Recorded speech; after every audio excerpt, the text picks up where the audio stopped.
This one is fairly new to me, which is Mockuuups Studio.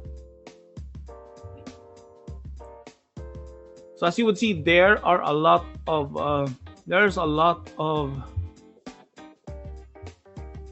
Let's go back here. Let's click on plus. Same size. You can easily create mockups using this one. In my case, I'm using the actual screen. Let's click on export mockup.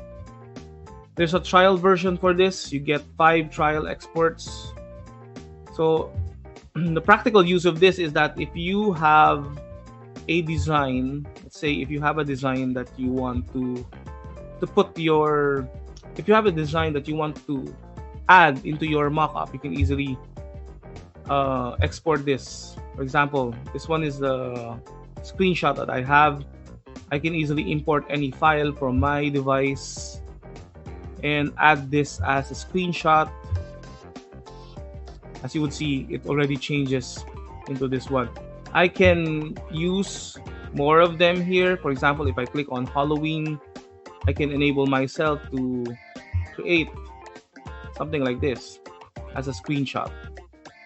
Okay, that's a very useful one. But yeah, if you export this, you only have 5 trial exports from each one. If I click on see pricing, it is an offered service, which is around $20, yeah, per month. Okay,